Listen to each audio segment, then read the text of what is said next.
piraterie. Comment ne pas frissonner à l'écoute de ces dernières paroles? Ce grand homme qui était Barbe Blanche a marqué le monde de la piraterie à tout jamais. Son trésor à lui a toujours été l'amour de ses proches, de ceux qu'il disait être ses fils, sa famille. Pour lui, les liens du sang importaient peu. Il accueillait sur son navire des pirates de tout horizon, qu'il considérait alors tous comme ses propres enfants. Barbe Blanche était considéré par tous comme l'homme le plus proche du One Piece, et à une époque, il était également le plus grand rival de Roger.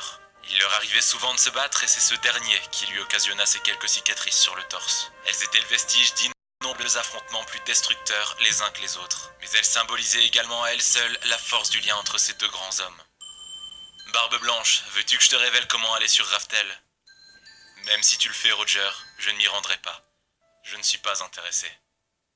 Ce dernier échange entre Roger et Barbe Blanche était révélateur de la confiance qui régnait entre ces deux hommes.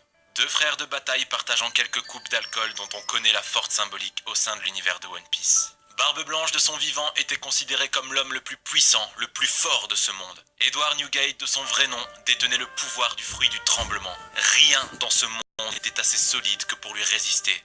Séismes, tsunamis, ondes de choc et explosions n'étaient que d'infimes exemples de l'étendue de son pouvoir. Selon certains, il était même à lui seul capable de détruire la Terre. Et sa force n'a d'égal que son courage. Barbe Blanche a en effet défié la marine ainsi que tout le gouvernement dans un duel sans merci. Une bataille sanglante et déterminante. Une lutte entre ce qui semble être le bien et le mal se déroulant sur Marineford, l'ancien quartier général de la marine. Cette guerre au sommet avait pour seul et unique but d'empêcher l'exécution de Portgas the Ace, que Barbe Blanche considérait comme son propre fils et qui était en fait le fils biologique de Goldie Roger lui-même. Face à lui se dressaient tous les plus puissants et influents hommes de la main. Sengoku, Garp, Akainu, Kizaru et Aokiji représentaient à eux seuls la plus grande menace ainsi que la plus grande puissance du gouvernement mondial. Et pourtant, Edward Newgate, Barbe Blanche, n'a pas à un seul instant hésité dans son devoir de père. Au cours de cette bataille, Barbe Blanche encaissa des attaques que lui seul pouvait endurer sans fléchir. Mais malgré sa détermination pour sauver son fils, c'est suite à l'attaque fatale qu'Akainu porta sur Ace que celui-ci perdit la vie.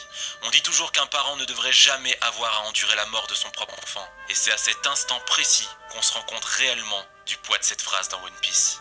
Plus que n'importe quel coup, plus que n'importe quelle attaque occasionnée à Barbe Blanche durant cette guerre au sommet, ce fut bien la perte de son fils qui lui aura été le plus douloureux. Les larmes coulaient. Et c'est dans un terrible assaut qu'il écrasa Akainu de toute sa rage et de toute sa puissance. C'était lui l'assassin, le meurtrier de son fils. Il fallait qu'il paye. Il fallait qu'il paye pour ça. Mais son devoir n'était pas terminé. Il se devait d'assurer la survie de son équipage ainsi que de Taillé. Et c'est en une attaque qu'il fragmenta l'île pour empêcher ses hommes de le rejoindre dans ce qu'il savait être son ultime combat. Barbe Noire, Marshal Ditich, anciennement de son propre équipage, anciennement son propre fils, fut son dernier adversaire.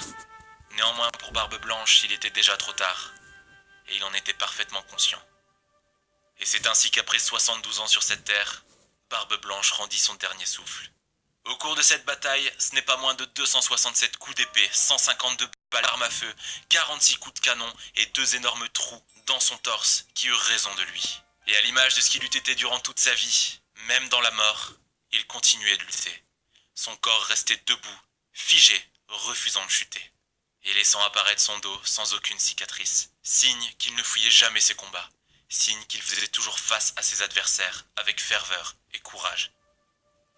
Je veux juste savoir, Ace, ai-je été un bon père? Je te dis adieu, Barbe Blanche, roi de cette terre. Car oui, à ta façon, t'as été un véritable roi.